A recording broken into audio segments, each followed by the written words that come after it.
Pope Francis leads global prayer vigil for Syria time.com. Skip to content. Time. Swampland. Sections. Home Newsfeed US. Politics, world, business, tech, health, science, entertainment, style, opinion, photos, magazine, video, life.com lists sports. Search. Search time. Follow. Facebook. Twitter. Google+. Tumblr. RSS. Apps. Home. 2016 election. White House. Congress. Domestic policy. Foreign policy. Photos. Syria. Pope Francis leads global prayer vigil for Syria. By Elizabeth Tioch at ELICABETHJDIASSEPT 07-20130. Share. Read later. Send to Kindle. Filippo Montefort, aft. Getty Images. Pope Francis prays in St. Peter's Square at the Vatican on September 7, 2013. Pope Francis has called for a global day of fasting and prayer in Saturday for peace in Syria and against any armed intervention. Email. Print. Share.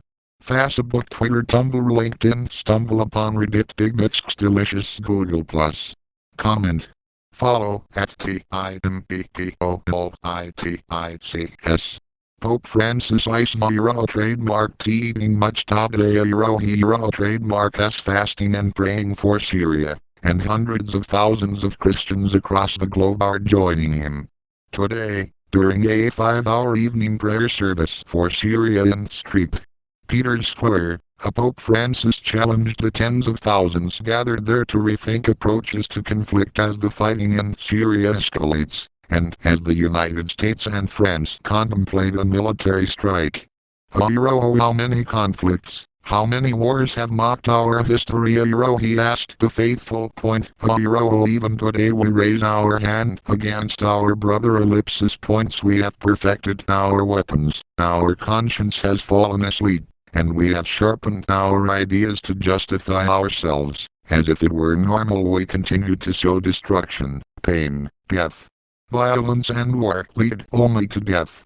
His words were pointed, and he asked everyone to not add to their brother's sorrow. Can we get out of this spiral of sorrow and death? Can we learn once again to walk and live in the ways of peace? He continued. Invoking the help of God under the maternal gaze of the Salus Populi Romani, the Queen of Peace, I say yes, it is possible for everyone. From every corner of the world tonight, I would like to hear us cry out, yes, it is possible for everyone. The crowd applauded. The prayer service began when 4 Swiss guards processed through the square with the icon Salus Populi Romani, Mary, the Queen of Peace and the protectress of the Roman people. The Pope led the rosary recitation, a meditation, and a Eucharist ceremony. Bible readings from the Gospel of Luke focused on Mary, and thousands of people in the square followed along with the 51-page booklet the Vatican produced for the service. Priests heard confessions under the St. Peter's colonnade. The last time a pope called a similar day of prayer and fasting was in 2003, when Pope John Paul II did the same before the Iraq War. The Vatican strongly opposed the US-led military actions in Iraq, and now, a decade later, Pope Francis continues to speak out against a potential military strike in the war-torn region. The World Council of Churches, the United States Conference of Catholic Bishops, and religious leaders around the world urged their followers to join the Pope's call and spend Saturday in prayer. Catholics in Jerusalem met at the Church of Gethsemane.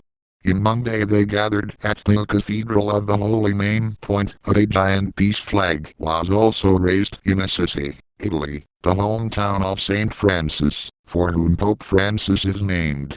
Elizabeth Tioch at ELICABETHJDIAS.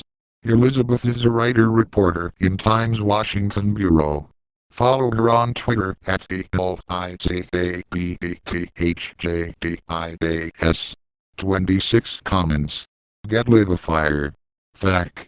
Sign in. Plus follow. Post comment. Link. Newest vertical